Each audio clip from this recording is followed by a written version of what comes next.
فتنہ برپا کیا، مسلمانوں کی جمعیت کو منتشر کیا اور رشتہ داروں سے قطع رحمی کی۔ یہ جو ہے خلیفہ ثالث کے بنی ہاشم سے رشتہ داری کے تعلق کی طرف اشارہ ہے، اس سے جنگ کرو۔ Page number 130۔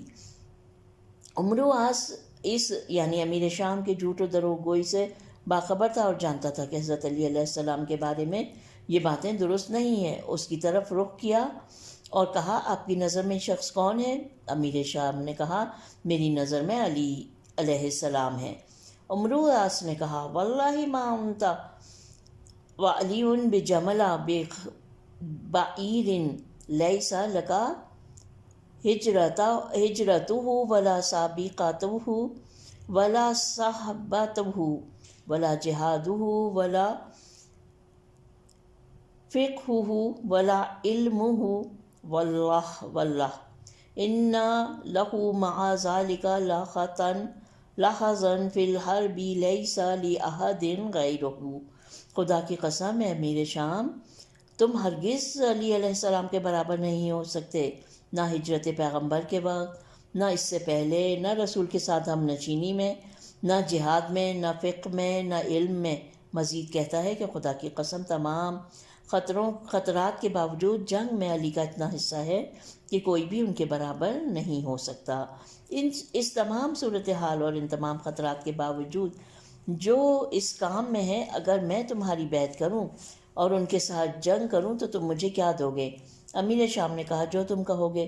عمرو عاص نے کہا، کامیابی کے بعد حکومت مصر میرے حوالے کرو۔ امیر شام نے غور و خوض کے بعد کہا، میں نہیں چاہتا کہ عرب تمہارے بارے میں یہ کہیں کہ دنیاوی اغراض کی خاطر بیعت کر لی۔ عمرو بن عاص نے کہا، ان باتوں کو چھوڑ دو، مطلب یہ کہ میں یہ کہتا ہوں کہ مصر کی حکومت مجھے دے دو۔ بالآخر امیر شام نے اپنے بھائی سے مشورہ کرنے کے بعد عمرو عاص کی تجویز قبول کر لی اور قرارداد پر دستخط کر دیے۔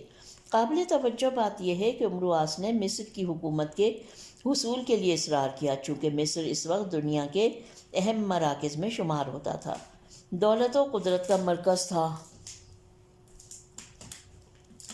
اور یہ کہ خلیفہ دوم کے زمانے میں اس نے مصر کو فتح کیا تھا۔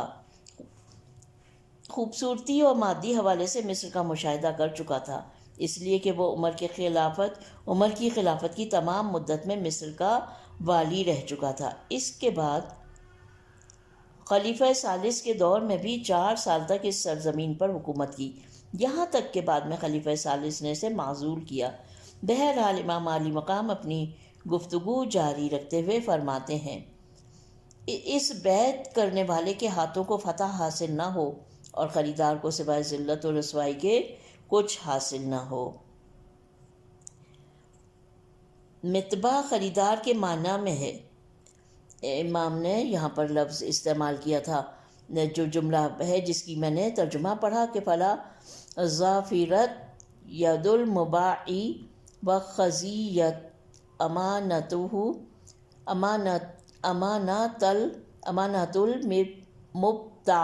المبتاعی، تو یہاں پر اس کا میننگ لکھے ہوئے ہیں۔ مبتاع خریدار کے معنی میں ہے، یہ امیر شام کی طرف اشارہ ہے۔ اس کے بالمقابل بائی بیچنے والا ہے، جو کہ عمرو عاص ہے، جہاں پہ یہ ہوا ہے لفظ استعمال ہوا ہے مباعی و خزیت امانت المبتاعی۔ در حقیقت یہ گفتگو اس خریدار اور بیچنے والے پر ایک لعنت ہے۔ یہ بات صحیح ہے کہ امیر شام نے اپنی بات پر عمل کیا اور حکومت مصر کے حوالے کیا،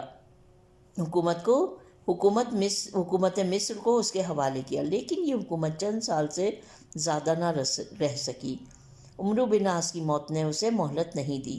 پیج نمبر 131۔ اس کے علاوہ وہ باتیں جو اس نے اپنی عمر کے اختتام کے دوران کہی ہیں، ان سے معلوم ہوتا ہے کہ اس کا انجام برا تھا اور اسے کامیابی کی اہم باطنی راحت اور سرخوشی ہرگز نصیب نہیں ہوئی۔ کتاب اسد الغابہ فی معرفت الصحابہ عمرو عاص کے حالات کی طرف رجوع کریں۔ یہاں پر یہ ہے، امیر شام نے اگرچہ اپنے ان کاموں کے ذریعے اپنی حکومت کو مستحکم کیا، مگر سب جانتے ہیں کہ اس کی حکومت رسوا ہو گئی۔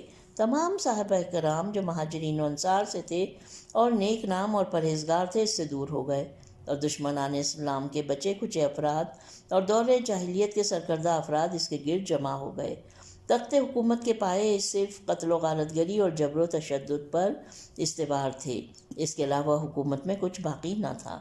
یہ امکان بھی موجود ہے کہ اوپر کا جملہ نفرین کے لیے نہ ہو بلکہ خبر دینے کے لیے ہو، یعنی اس حقیقت کی طرف اشارہ ہے کہ دین کو دنیا کے لیے بیچنا ہرگز کامیابی کا زینہ نہیں ہو سکتا۔ یہ سودا بیچنے والوں کو بھی نقصان دیتا ہے اور خریدنے والے کو بھی رسوا کرتا ہے۔ قرآن اس مطلب کی طرف اشارہ کرتا ہے۔ بسم اللہ الرحمن الرحیم۔ اولئک الذین اشتروا الضلالۃ بالہدی فما ربحت تجارتہم۔ یہ وہی لوگ ہیں جو ہدایت کے بدلے میں گمراہی حاصل کرتے ہیں، یہ تجارت انہیں کوئی فائدہ نہیں دے گی۔ سورہ بقرہ آیت نمبر 16۔ ایک دوسری جگہ فرمایا ہے بسم اللہ الرحمن الرحیم، ایک دوسری جگہ فرمان الہی اولئک الذین اشتروا الحیاۃ الدنیا بالآخرۃ فلا یخفف عنہم العذاب ولا هم ینصرون۔ سورہ بقرہ آیت نمبر 86۔ یہ وہ لوگ ہیں جو آخرت کو دنیاوی زندگی کے لیے فروخت کرتے ہیں، نہ ان کے عذاب میں کمی کی جائے گی اور نہ ان کا کوئی یار و مددگار ہوگا۔ Page number 132۔ امام کے کلام میں امانت سے مراد حکومت مصر اور وہاں کے مسلمانوں کے حقوق ہیں۔ یہ اس حقیقت کی طرف اشارہ ہے کہ انسانوں پر حکومت کرنا الہی امانت کے ساتھ عدل کرنا ہے، جو صرف پاک اور صالح لوگوں کے ہاتھوں میں ہوتا ہے کہ وہ لوگوں کو فائدہ پہنچائیں، اور وہ لوگ جو مطلب پرستی، ذاتی فائدے اور خواہشات کے لیے حکومت کرتے ہیں وہ اس امانت الہی میں خیانت کرتے ہیں، ان کے یہ کام رسوائی کا سبب بنتے ہیں۔ یہی وجہ ہے کہ بہت سارے مفسرین نے اس آیت ان اللہ یأمرکم ان تؤتوا الامانات انی اہلھا، خدا تمہیں حکم دیتا ہے کہ لوگوں کی امانتیں امانت رکھوانے والوں کے حوالے کر دو۔ اس میں اگر کوئی غلطی ہوئی ہو تو اس کے لیے بہت معذرت ہے۔ تفسیر میں حکومت یا ولایت کو امانت الہی کا ایک روشن مصداق شمار کیا جاتا ہے۔ اس گفتگو کو جاری رکھتے ہوئے امام فرماتے ہیں، میں ترجمہ پڑھ رہی ہوں، اب جب شام کا حکمران اپنی حکومت کی بنیادوں کو مضبوط کرنے کے لیے مسلمانوں کے شہروں پر بے رحمانہ حملہ کر رہا ہے اور لوگوں کی وفاداریوں کو رشوت دے کر خرید رہا ہے، تم جنگ کی تیاری کرو، سامان جنگ فراہم کرو کہ حاکم شام کے کارندوں کے ساتھ جنگ کی آگ بھڑک اٹھی ہے اور شعلے بلند ہو گئے ہیں۔ معلوم ہوتا ہے کہ امام علی مقام نے منافقین اور بالخصوص شام کے حکمرانوں کے ساتھ تمام اختلافات ختم کرنے کے لیے کوششیں کیں، لیکن کوئی فائدہ نہیں ہوا۔ روز بروز سازشوں کا بازار گرم ہوتا گیا۔ آپ نے جنگ کی تیاری کا حکم دیا کیونکہ یہ شعلے دشمن کی طرف سے اٹھ رہے تھے۔ اس جنگ کے آثار ظاہر ہونے لگے۔ تاریخ اسلام بھی گواہی دیتی ہے کہ منافقین اور دشمنان امام نے تیزی کے ساتھ جنگ کی تیاری کی۔ طلحہ و زبیر وغیرہ کو خطوط بھیجے گئے، یہ بھی ان کی جنگی تیاری کی گواہی دے رہے ہیں۔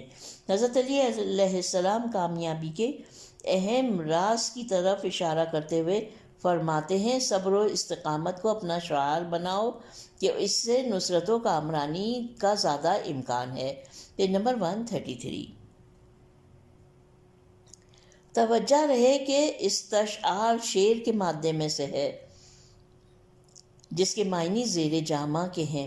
اس کے مد مقابل دیثار جو ظاہری لباس کے معنی میں ہے، اس سے یہ حقیقت واضح اور روشن ہو جاتی ہے کہ صبر و استقامت کا تعلق جسم کی اندرونی کیفیت سے ہے اور یہ انسانی روح کو سخت حالات میں مدد دیتی ہے۔ نکات اس کے ہیں۔ نمبر 1 جو ہے وہ ہے دنیاوی سیاست میں اخلاقی اصولوں کی کوئی حیثیت نہیں۔ الملک عقیم، حکومت بانجھ ہوتی ہے۔ الملک عقیم، حکومت بانجھ ہوتی ہے۔ یہ جملہ ایک ضرب المثل کے طور پر معروف ہے۔ یہ جملہ اس حقیقت کو بیان کرتا ہے کہ مادی سیاست خود پسندی، دنیاوی جاہ و حشم اور ذاتی خواہشات پر مبنی ہوتی ہے، یعنی مادی سیاست جو ہوتی ہے۔ رشتہ داری، یہاں تک کہ بیوی، بیٹا، باپ اور ماں کو لوگ بھول جاتے تھے۔ ممکن ہے کہ یہ سب اقتدار کی خاطر قربان کر دیں، کیونکہ اس قسم کے سیاستدانوں کی نظر میں سب سے اہم چیز اپنا ذاتی مفاد ہے، اس سے بڑھ کر کوئی چیز اہمیت نہیں رکھتی۔ اس قسم کے طور طریقوں سے معلوم ہوتا ہے کہ ہر چیز ان کی خواہشات پر قربان ہو۔ فَظَنِنْتُ بِهِمْ عَنِ الْمَوْتِ کے جملے سے امام کا مقصد یہ ہے کہ میں نہیں چاہتا کہ اپنے اہل بیت کو موت کے منہ میں دھکیل دوں۔ معلوم ہوتا ہے کہ خلافت غصب کرنے والے اپنے ارادوں میں اس طرح پرعزم تھے کہ اگر امام اپنے حق کو حاصل کرنے کے لیے بنی ہاشم کی مدد سے قیام کرتے تو یہ غاصب اس کے لیے تیار تھے کہ ان سب کو شہید کر دیتے۔ یہ تعجب کا مقام ہے۔ معروف حدیث نبوی میں ارشاد ہوتا ہے، حبک للشیء یعمی ویسم۔ بحر الانوار کی جلد نمبر 74 میں پیج نمبر 165 پر یہ موجود ہے۔ اس کا ترجمہ یہ ہے، حدیث نبوی کا، اپنے مال سے محبت نے تمہیں اندھا اور بہرا کر دیا ہے، پیج نمبر 134۔ اور جب بات حکومت اور اقتدار کی ہو تو یہ حدیث کہیں زیادہ صادق آتی ہے۔ اس قسم کی مثالیں ہر دور میں ملتی ہیں۔ خطبہ بالا میں جو کچھ ذکر ہوا وہ اس قسم کی حکومتوں کا نمونہ شمار کیا گیا ہے۔ تاریخ ایسے لوگوں کے حالات کی وضاحتوں سے پر ہے جو اپنی جان و مال کی محبت میں اس قدر اندھے اور بہرے ہو چکے تھے کہ اہم مسائل کو بھی بھول چکے تھے۔ دوسرا جو نقطہ ہے وہ ہے دین کو دنیا کے عوض فروخت کرنے والے۔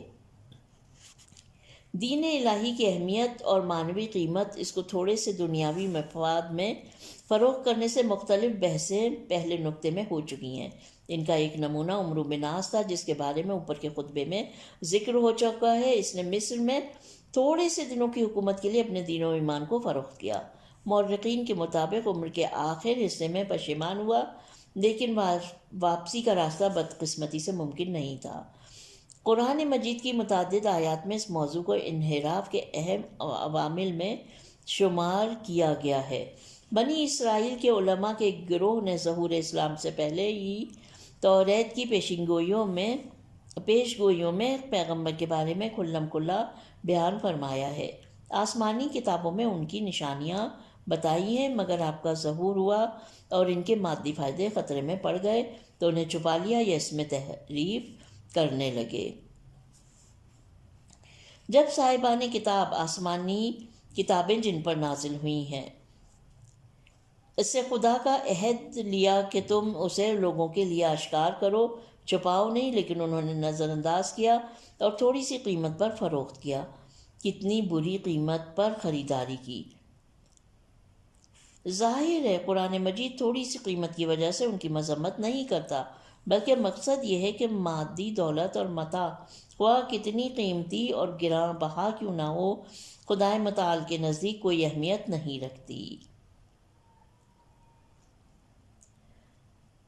بسم اللہ الرحمن الرحیم، فما متاع الحیات الدنیا فی الآخرۃ الا قلیل۔ سمجھ لو کہ دنیاوی زندگی کا ساز و سامان آخرت کے عیش و آرام کے مقابلے میں بہت ہی تھوڑا ہے۔ پہلی جو آیت ہم نے پڑھی تھی وہ تھی سورہ آل عمران کی آیت نمبر 87 اور یہ ہے سورہ توبہ کی آیت نمبر 38۔ Page number 135۔ عام طور پر وہ لوگ جو مخلوق کی اطاعت کو خالق کی رضامندی پر مقدم سمجھتے ہیں، ناجائز منافع کو خدا کی اطاعت پر فوقیت دیتے ہیں اور خواہشات نفسانی کے حصول کے لیے حکم خدا کو اہمیت نہیں دیتے۔ یہ لوگ دین کو دنیا کے ہاتھوں فروخت کرنے والوں میں شمار ہوتے ہیں۔ صرف وہی لوگ جو ہر کام اور ہر چیز میں خدا کی رضا جوئی چاہتے ہیں اور خواہشات نفسانی کو بھول جاتے ہیں، اس گروہ سے خارج ہیں۔ یہی لوگ حزب اللہ ہیں جو رضائے حق کے مقابلے میں ماں باپ اور خاندان کو بھی اہمیت نہیں دیتے۔ سورہ مجادلہ آیت نمبر 22۔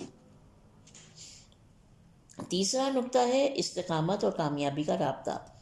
اگرچہ کامیابی کے لیے مختلف عوامل کار فرما ہیں، ان میں اہم ترین سبب صبر و استقامت ہے۔ ان دونوں کا آپس میں ربط اس قدر ہے کہ معروف ادیبوں نے بھی صبر و استقامت کو ایک ساتھ لازم و ملزوم قرار دیا ہے۔ قرآن مجید میں یہ حقیقت وضاحت سے بیان کی گئی ہے، یہاں تک کہ بعض گروہوں نے اسلام کے سپاہیوں کی اپنے دشمنوں کے مقابلے میں کامیابی کو صبر و استقامت میں مضمر قرار دیا ہے۔ قرآن فرماتا ہے، میں ترجمہ پڑھ رہی ہوں، اگر تم میں سے 20 آدمی صابر ہوں تو وہ 200 پر غالب آئیں گے، اور اگر 100 ایسے ہوں تو 1000 آدمیوں پر بھاری ہیں۔ سورہ مجادلہ آیت نمبر 22۔ اور یہ وجہ تھی کہ بہت سارے اسلامی غزوات میں افرادی قوت اور ساز و سامان کی کمی کے باوجود، جو کہ یقیناً دشمنوں کے فائدے میں تھا، مسلمان صبر و استقامت ہی کی وجہ سے اپنے دشمن پر فتح مند ہوئے۔ ایسا صبر و استقامت جو خدا اور مات پر ایمان کا مظہر تھا۔ مورد بحث خطبے میں امام علی مقام علیہ السلام نے اس مسئلے کو صراحت سے بیان فرمایا ہے۔ صبر و استقامت کو اپنا شعار بناؤ کہ اس سے تمہیں کامیابی ملنے کا امکان ہے۔ سورہ انفال، یہاں پر جو ہے اگر تم میں سے 20 آدمی صابر ہوں، یہ ہے سورہ انفال کی آیت نمبر 25۔ میں نے شاید سورہ مجادلہ کی آیت نمبر 22 کہا تھا، تو اس کی کریکشن کر لیجئے کہ یہ جو ہے اگر تم میں سے 20 آدمی صابر ہوں تو وہ 200 پر غالب آئیں گے، یہ ہے سورہ انفال کی آیت نمبر 25۔ اس سلسلے میں بہت ساری گفتگو ہو سکتی ہے جو نہج البلاغہ میں مولا علی علیہ السلام کے دیگر کلمات اور خطبوں کے ذیل میں آئے گی۔ یہ نکتہ قابل توجہ ہے کہ شعار خواہ وہ لباس زیرین کے معنی میں ہو یا علامت و نشان کے معنی میں، دونوں فتح و کامرانی کے اسباب شمار ہوتے ہیں، کیونکہ پہلی صورت میں روح و جسم میں استقامت کے نفوذ کر جانے کی طرف کنایہ ہے، اور دوسری صورت میں دشمن کو ہمیشہ صبر و استقامت والے افراد سے وحشت ہوتی ہے۔ یہاں پر یہ خطبہ ختم ہوتا ہے۔ الحمدللہ پروردگار عالم نے توفیق دی کہ ہم نے اس خطبے کو پڑھا، اور اب ہم اپنی ریڈنگ کو آگے بڑھاتے ہیں اور خطبہ نمبر 27 کا کچھ حصہ اس پارٹ میں پڑھتے ہیں انشاءاللہ۔ پیج نمبر 137، خطبہ نمبر 27۔ ومن خطبۃ لہ علیہ السلام۔ اب میں اس کا اردو ترجمہ پڑھوں گی۔ ابتدا اور اینڈ کے الفاظ پڑھ دیتی ہوں جہاں سے یہ خطبہ شروع ہو رہا ہے۔ وقد خالها یستنہز بها الناس حین ورد خبر غزو الانبار۔ یہاں سے شروع ہو رہا ہے اور ختم جو ہو رہا ہے، مختصر سا خطبہ ہے یہ، ختم ہو رہا ہے علیہم الطبیعۃ لعدم طاعتہ۔ بظاہر تو یہ صرف 2.5 لائن پر مشتمل ہے، لیکن بہت ہی اہم اور عمیق نکات کی جانب اشارہ ہے، اور اس کی ڈیپتھ جو ہے اس تک پہنچنا، اور جہاں جہاں پہ امام نے کن کن چیزوں کو بیان کر دیا ہے اس مختصر سے جملے میں، اور یہی کلام کی خوبصورتی ہے اور یہی علم کی علامت ہے کہ کم الفاظ میں زیادہ مطالب بیان کر دیے جائیں۔ آئیے ترجمہ پڑھتے ہیں اس خطبے کا۔ امام علی مقام نے یہ خطبہ اس وقت ارشاد فرمایا کہ جب آپ کو خبر ملی کہ امیر شام کے لشکر نے شہر انبار پر حملہ کیا ہے، مگر لوگ جہاد کے لیے آمادہ نہیں ہوئے۔ امام نے اس میں جہاد کی فضیلت کو بیان کیا ہے اور لوگوں کو شام کے لشکر کے خلاف قیام کی طرف متوجہ کیا، جنگی فنون سے آگاہی دی، لوگوں کو ان کی ذمہ داریاں بتائیں، لیکن لوگوں نے اطاعت نہیں کی۔ خطبے کی سند اور زمان و مقام صدور۔ ابن ابی الحدید کے مطابق یہ خطبہ امام علی کے مشہور خطبوں میں سے ہے۔ سید رضی رحمۃ اللہ علیہ کے علاوہ بھی بہت سارے محققین اور محدثین نے اپنی کتابوں میں لکھا ہے۔ ان میں سے مبرد نے اپنی کتاب کامل کی ابتدا میں تھوڑے فرق کے ساتھ ذکر کیا ہے اور اس کی ابتدا میں لکھا ہے۔ اچھا، یہ میں نے کہا کہ یہ 2.5 لائن پہ مشتمل خطبے کا حصہ ہے، خطبہ نہیں، خطبے کا پارٹ ہے، جس کیونکہ ہم سب یہ جانتے ہیں کہ علامہ رضی نے تمام پورے مکمل خطبے نہیں اس میں جمع کیے تھے نہج البلاغہ میں، بلکہ اہم جو پارٹس تھے وہ جمع کیے ہیں، اہم حصے خطبوں کے جمع کیے ہیں۔ آئیے آگے بڑھتے ہیں۔ علی علیہ السلام کو خبر دی گئی کہ امیر شام کے لشکر نے شہر انبار، عراق کی سرحد پر ایک شہر جو ہے شہر انبار پر حملہ کیا اور آپ کے نمائندہ حسان بن حسان کو بہت سے لوگوں سمیت شہید کر دیا ہے۔ امیر المومنین علیہ السلام ناراض ہوئے، آپ چل پڑے، اس حال میں کہ آپ کی آبا زمین پر گھسٹتی جا رہی تھی، یہاں تک کہ نقلیہ کوفہ کے نزدیک لشکرگاہ پر پہنچے۔ لوگ حضرت علی علیہ السلام کے پیچھے چل پڑے۔ امیر المومنین علیہ السلام منبر پر رونق افروز ہوئے، حمد و ثناء پروردگار اور پیغمبر اکرم پر درود و سلام بھیجنے کے بعد یہ خطبہ ارشاد فرمایا۔ شرح نہج البلاغہ ابن ابی الحدید جلد نمبر 2 اور صفحہ نمبر 75۔ ہم پہنچ چکے ہیں اس کلام امیر المومنین علیہ السلام شرح نہج البلاغہ جلد دوم کے پیج نمبر 138 پر۔ مرحوم کلینی نے اپنی کتاب کافی کی بحث سے جہاد میں اس کا ذکر کیا ہے۔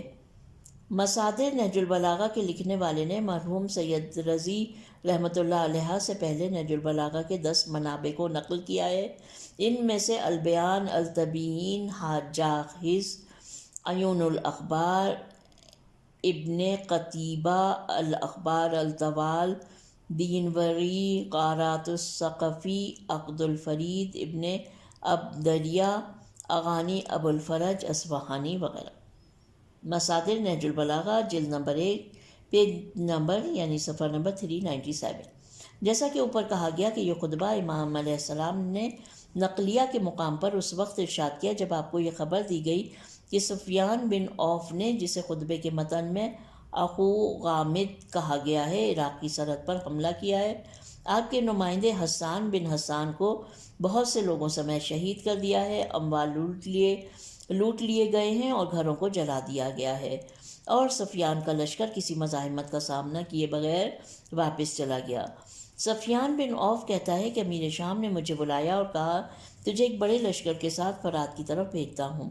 جب تم سرزمین ہیت عراق میں انبار سے ذرا اونچائی پر واقع ہے پہنچو گے، اگر کافی لشکر ہو تو اس پر حملہ کر دینا، ورنہ انبار پر حملہ کرنا، اگر وہاں مقابلہ سخت نہ ہو تو پھر مدائن پر حملہ کرنا، پھر شام واپس آ جانا، خبردار کوفے کے قریب نہ جانا۔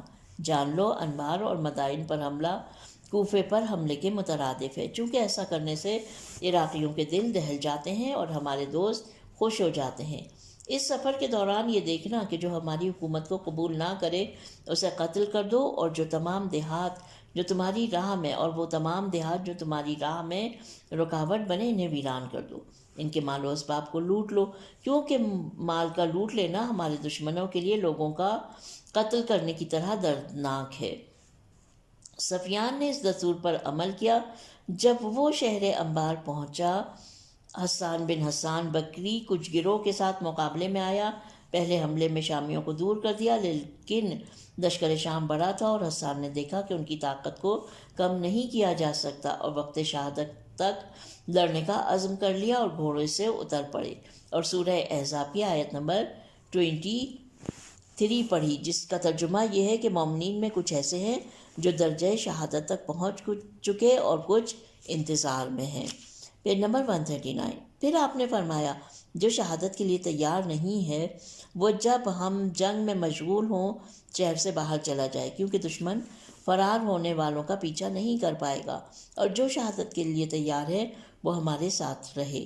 کچھ گروہ چلے گئے، آپ نے 30 آدمیوں کے ساتھ مل کر قیام کیا، یہاں تک کہ سب شہادت کے منصب پر فائز ہوئے۔ اس حادثے نے قلب امام علیہ السلام کو سخت اذیت پہنچائی، اور مذکورہ خطبہ جو مولا کی دردمندی اور دشمن کے مقابلے میں لوگوں کی کوتاہیوں کا بیان ہے، ارشاد فرمایا۔ خطبہ ایک نگاہ میں پہلے ارشاد ہو چکا ہے کہ یہ خطبہ جو کہ خطبہ جہاد کے نام سے معروف ہے، امیر المومنین کے مشہور ترین خطبوں میں شمار ہوتا ہے۔ اس تمام خطبے کا محور جہاد ہے۔ خطبے کے پہلے حصے میں جہاد کی اہمیت، اس کے اہم آثار اور ترک جہاد کے نتائج کی خوبصورت انداز میں تشریح کی گئی ہے۔ دوسرے حصے میں اہل کوفہ کی سخت مذمت کی گئی ہے۔ اس کے بعد سفیان غامدی کے شہر انبار پر حملہ، حسان بن حسان جو امام کا وفادار اور بہادر نمائندہ تھا، اس کی شہادت نے اس تمام تباہ کاریوں کی خبر دی گئی ہے۔ تیسرے حصے میں اس زمانے میں اہل عراق کی سست روی کی سرزنش اور ان کی سخت مذمت کی گئی ہے۔ آخری حصے میں خونخوار بے رحم دشمن سے جنگ کے لیے اپنی آمادگی کے بارے میں بیان فرمایا ہے۔ مجموعی طور پر اس خطبے میں ایک عجب شجاعانہ روح حاکم ہے کہ ہر سننے والے کو شدید متاثر کرتی ہے۔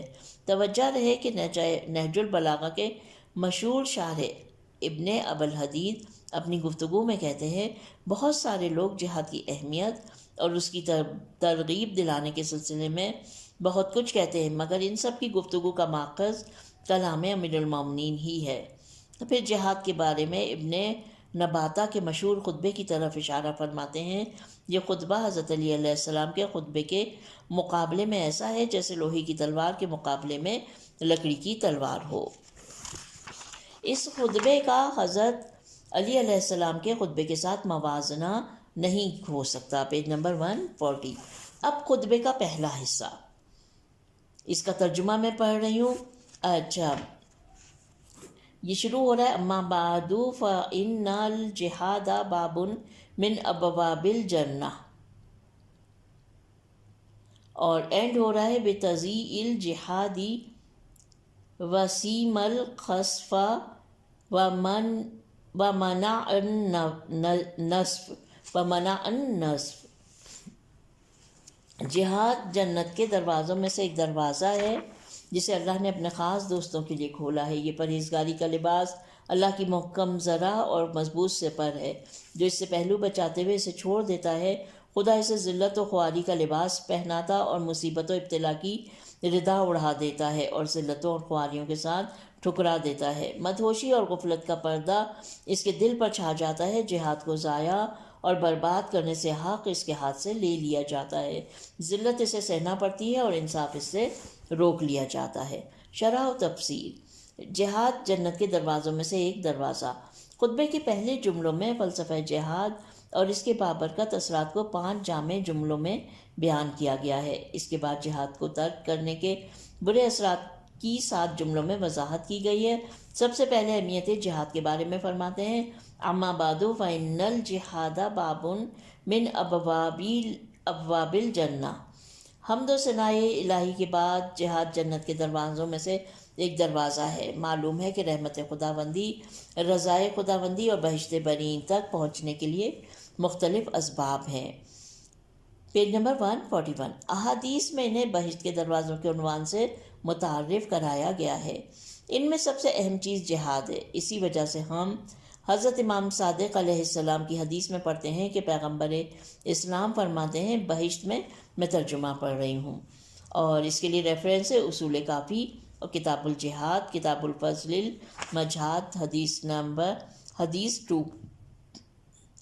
بہشت میں باب المجاہدین کے نام سے ایک دروازہ ہے کہ وہ اس کی طرف حرکت کرتے ہیں اور اس دروازے کو کھلا ہوا پائیں گے، حالانکہ تلواریں ان کے کمر بستہ ہوں گی۔ یہ اس وقت ہوگا جب تمام لوگ حساب کے لیے کھڑے ہوں گے، لیکن مجاہدین بغیر حساب کے بہشت کی طرف جائیں گے، ملائکہ ان کا استقبال کریں گے۔ واضح ہو کہ اسلام میں جہاد کے 2 شعبے ہیں، بیرونی دشمن سے جہاد اور نفس امارہ کے ساتھ جہاد۔ پہلے کو جہاد اصغر اور دوسرے کو جہاد اکبر کہتے ہیں، مگر دونوں کو جنت کے دروازے شمار کیا گیا ہے۔ جہاد اکبر کے بغیر اللہ سے ملاقات نہیں کی جا سکتی اور جہاد اصغر کے بغیر دنیا اور آخرت کی سربلندی حاصل نہیں ہوتی۔ دوسرے جملے میں فرماتے ہیں کہ اس دروازے کو اللہ نے اپنے خاص دوستوں کے لیے کھولا ہے۔ میں نے ترجمہ پڑھا آپ کے سامنے۔ یہ کتاب درست ہے کہ اندرونی اور بیرونی دشمن سے جہاد کرنا تمام مسلمانوں کا فرض ہے، لیکن یہ جہاد صرف اللہ کے خاص دوست ہی نیت خالص کے ساتھ مرحلہ آخر تک کر سکتے ہیں۔ دوسرے لوگ اس مرحلے میں استقامت نہیں کر سکتے۔ باطل نیتوں کے ساتھ نام و نمود، شہرت، مال غنیمت، عوامل کے لیے اور ان جیسے میدانوں میں آشکار ہو جاتے ہیں۔ اولیاء اللہ اور خاصان خدا ہی جہاد کو خلوص نیت کے ساتھ آخری مرحلے تک پہنچا سکتے ہیں۔ یہ وہی لوگ ہیں جو جہاد اکبر اور اصغر کی تمام مشکلات کے سامنے خندہ پیشانی سے گزرتے ہیں اور اس راستے کی تمام سختیوں کے مقابلے میں استقامت کا مظاہرہ کرتے ہیں۔ جن و انس اور شیاطین کو اپنے سامنے گھٹنے ٹیکنے پر مجبور کرتے ہیں۔ یہی وجہ ہے کہ امام علی مقام نے کہا کہ اللہ نے جہاد کے دروازے کو صرف اولیاء اللہ کے لیے کھلا رکھا ہے، جبکہ یہ سارے مسلمانوں کا فریضہ ہے، اس میں اشکال کی گنجائش نہیں رہتی۔ Page number 142۔ اس جملے میں اس نقطہ بھی استفادہ کیا جا سکتا ہے کہ اگر کوئی جہاد اکبر و اصغر دونوں کو انجام دے تو وہ بھی خاصان خدا میں شمار ہوگا۔ جہاد کی تیسری، چوتھی اور پانچویں صفت بیان کرتے ہوئے امام علی علیہ السلام فرماتے ہیں وہ تقویٰ کا لباس اور خداوند کی مضبوط ذرا اور اس کے اطمینان بخش ڈھال ہے۔ ہم جانتے ہیں کہ لباس انسان کی خوبصورتی اور زینت کا سامان ہے، جسم کو گرمی، سردی اور ایسی دوسری آفات سے بچانے کا ضامن ہے جو اوریاں ہونے کی صورت میں اس کے بدن پر وارد ہوتی ہیں۔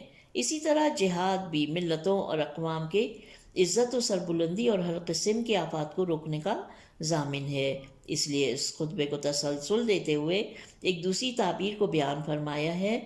جسم کا برہنہ ہونا مکمل طور پر ایک بری اور تکلیف دہ چیز ہے۔ جو قوم یا ملت جہاد کو ترک کر دے وہ ذلیل و خوار ہو جاتی ہے۔ مگر اس مقام پر لفظ جہاد کو لفظ تقویٰ کی طرف کیوں اضافہ کیا گیا؟ ممکن ہے یہ وجہ ہو کہ تقویٰ کی بنیادوں کی حفاظت امن و امان کے نفاذ کے بغیر ممکن نہیں ہے، اور امن و امان بغیر جہاد کے حاصل نہیں ہوتا۔ مذکورہ جملے کی تفسیر میں ایک اور احتمال بھی ہے جو سورہ اعراف آیت نمبر 26 کی جانب اشارہ کرتی ہے، جس میں ظاہری لباس کا ذکر چھیڑنے کے بعد لباس کو ایک نعمت الہی کے عنوان سے یاد کیا گیا ہے۔ وَاللِّبَاسُ التَّقْوَىٰ ذَلِكَ خَيْرٌ۔ سورہ اعراف یہ ہے سورہ اعراف کی آیت نمبر 26۔ بسم اللہ الرحمن الرحیم۔ وَلِبَاسُ التَّقْوَىٰ ذَلِكَ خَيْرٌ۔ تقویٰ کا لباس ظاہری لباس سے بہتر اور کارآمد ہے۔ کہنے کا مقصد یہ ہے کہ جیسا کہ قرآن میں اشارہ ہوا ہے، تقویٰ کے لباس کا مکمل مصداق جہادی ہے، جو ہر لحاظ سے معاشرے کو امن و امان میں رکھتا ہے اور حسن اور خوبصورتی کا سامان ہے۔ امیر المومنین نے جہاد کو بعد کے جملے میں ذرا محکم اور تیسرے جملے میں اطمینان بخش ڈھال سے تشبیہ دی ہے۔ یہ دونوں جنگ میں دفاع کے سامان ہیں، کیونکہ پرانی جنگوں میں جس کے جسم پر ذرا اور ہاتھ میں ڈھال نہ ہوتی تو وہ دشمن کی ضربات سے محفوظ نہ رہتا، اور وہ قوم اور ملت جنہوں نے جہاد کو ترک کیا وہ دشمنوں کے حملوں کی زد میں آئیں۔ ممکن ہے یہ تعبیر اس حقیقت کی طرف اشارہ ہو کہ جہاد کا مطلب دوسروں پر حملہ کرنا، تجاوز کرنا، اموال کو لوٹنا اور دوسروں پر اپنا عقیدہ مسلط کرنا نہیں، اس لیے کہ ہم معتقد ہیں کہ اسلام اور قرآن کی منطق اس قدر مضبوط ہے کہ بغیر تیر و تلوار کے پیش رفت ہو سکتی ہے۔ اس بنا پر شریعت نے جہاد کا مطلب اسلامی معاشرے کی حفاظت اور تبلیغ کے راستے میں آزادی اور رکاوٹوں کو دور کرنا بیان کیا ہے۔ Page number 143۔ آج کل کی جنگوں میں اگرچہ پرانے زمانے کی زرہیں اور ڈھالیں متروک ہو چکی ہیں، لیکن ان سے کہیں زیادہ مضبوط وسائل موجود ہیں، جیسے کہ زرہپوش دستے اور مضبوط مورچوں نے ان کی جگہ لی ہے، اور کیمیائی حملوں سے بچنے کے لیے مخصوص لباس تیار کیے گئے ہیں کہ انسان اس قسم کے حملوں میں محفوظ رہے۔ یہ نکتہ بھی قابل توجہ ہے کہ جہاد اصغر کے متعلق ان جملوں میں جو کچھ کہا گیا وہ جہاد اکبر پر بھی صادق آتا ہے، چونکہ اگر جہاد بن نفس نہ ہو تو انسان کا دل اور اس کی جان شیطان کے حملوں کے سامنے شکست سے دوچار ہو جاتے ہیں۔ اس کے بعد امام علیہ السلام نے ترک جہاد کے منفی پہلوؤں کی متعلق 7 مختصر اور جامع نکتوں میں اشارہ فرمایا ہے۔ ان میں سے ہر ایک اپنی جگہ پر اٹل ہے۔ سب سے پہلے یہ کہ اگر کوئی جہاد میں ترجمہ پڑھ رہی ہوں کہ اگر کوئی جہاد کو لاپرواہی کی وجہ سے ترک کر دے تو خدا اسے ذلت و رخواری کا لباس پہنا دے گا۔ جیسا کہ لباس تمام جسم کو چھپاتا ہے، اس طرح ذلت و رسوائی اس کی زندگی کو گھیر لیتی ہے۔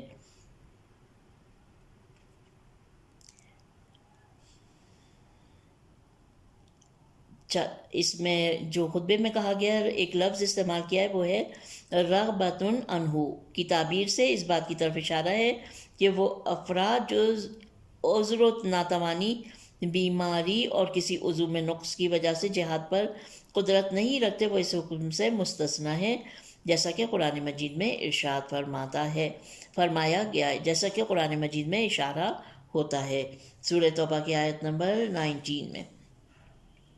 دوسری بات ہے واشامی لہول بلا، ہر طرف سے بلائیں اسے گھیر لیتی ہیں۔ اس قسم کا شخص یا معاشرے کے افراد غیر محفوظ گھر یا شہر میں رہتے ہیں جہاں پر درندے موذی موجودات ان کی طرف حملہ کرتے ہیں اور آرام سے ان تک پہنچ جاتے ہیں۔ جی ہاں، جہاد لوہے کی دیوار ہے جو ان بلاؤں کو روکتی ہے اور درانداز صفت انسانوں کو دور کر دیتی ہے۔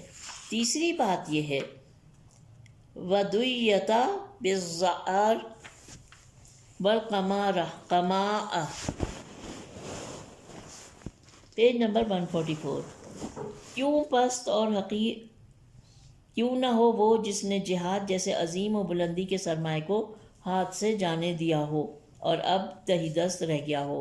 یہ بات صحیح ہے کہ یہ جملہ پہلے جملے کے قریب المعنی ہے، مگر فرق ہے، اس میں ذلت کہا گیا ہے اور یہاں پر حقارت و پستی کے الفاظ استعمال ہوئے ہیں۔ ان دونوں کا مفہوم مختلف ہے، لیکن یہ لازم و ملزوم بھی ہیں۔ جہاد کے ترک کرنے سے چوتھی مصیبت یہ آتی ہے وَضُرِبَ عَلَىٰ قَلْبِهِ بِالْإِسْحَابِ، انسان کی عقل و فہم تباہ ہو کر رہ جاتی ہے۔ کمزور، مغلوب اور شکست خوردہ افراد ہمیشہ توہمات میں گرفتار ہو جاتے ہیں، حقائق کو سمجھنے میں مشکل پیش آتی ہے اور دشمن کے خوف سے ہولناک تخیلات میں گم ہو جاتے ہیں، یا یہ کہ اپنی کامیابی کے لیے منفی راستوں کا انتخاب کرتے ہیں۔ تلواروں کے سائے میں جنگ جیتنے کی کوشش کرنے کی بجائے جادوگروں کے سائے میں پناہ لیتے ہیں۔ پوری تاریخ میں اس قسم کے لوگوں کی کئی مثالیں ملتی ہیں۔ ظاہر ہے کمزور اور بے بس افراد ہی ایسے غلط راستے اختیار کرتے ہیں، لیکن بہادر مجاہدین ان توہمات سے بالکل دور رہتے ہیں۔ پانچویں بات یہ ہے کہ جہاد کو ترک کرنے کی بنا پر اس کا حق چھین لیا جاتا ہے، کیونکہ مشہور ضرب المثل میں کہا گیا ہے کہ حق چھینا جاتا ہے، دیا نہیں جاتا۔ اس دنیا کے غاصب، فسادی اور جاہل لوگ حقدار کو حق نہیں دیتے، اس لیے کمزور طاقت پیدا کرے اور اپنے حقوق کو ان ستمگروں کے چنگل سے چھین لیں۔ پیج نمبر 145 شروع ہو چکا ہے۔ یہاں پر جو مطالب حاشیے میں بیان کیے گئے وہ میں آپ کے سامنے بیان کر دوں۔ دیت کے معنی میں ہے، دیس سے ہے، شاید یہ بہت واضح نظر نہیں آ رہا ہے مجھے، دال یہ سے کے معنی میں ہے، یعنی خوار و ذلیل بغیرت افراد۔ صغار ذلت و پستی کے معنی میں ہے، قامات ذلت و پستی، اصحاب کا مقلی اور پرحلفی کے معنی میں ہے، یا پہلے معنی سے عقلی مراد ہے۔ آئیے اب آگے بڑھتے ہیں۔ خطبہ نمبر 29 میں امام کے مبارک کلمات میں یہ بات ذکر ہے، لا یدرک الحق الا بالجدی، حق تلاش کے بغیر حاصل نہیں ہوتا۔ چھٹی بات یہ ہے وسیم الخسفہ، ایسے لوگ جہاد ترک کرنے والے یعنی بربادی کے راستے پر گامزن ہوتے ہیں۔ چھٹی بات یہ ہے وسیم الخسفہ، ایسے لوگ جہاد ترک کرنے والے بربادی کے راستے پر گامزن ہوتے ہیں۔ جہاد رہے کہ قصف چاند کے رہن اور زمین میں دھس جانے کو کہتے ہیں۔ سیم سوم کے مادے سے ہے جو کسی چیز کے پیچھے حرکت کرنے کو کہتے ہیں۔ جملے کا مفہوم یہ ہے کہ جہاد کو ترک کرنے والے حقیقت میں نابودی اور بربادی کے راستے پر گامزن ہوتے ہیں۔ پوری تاریخ میں بار بار دیکھا گیا ہے کہ کئی اقوام اور ملتیں جہاد میں سستی کی وجہ سے صفحہ ہستی سے مٹ چکی ہیں۔ یہاں پر جو دیا گئی ہے ڈیٹیل کے نہج البلاغہ کے شارحین کی ایک جماعت نے ذلت و رسوائی کے معنی بتائے ہیں۔ ساتویں بات یہ ہے بُنِعَ نصب، عدالت سے محروم ہو جاتے ہیں۔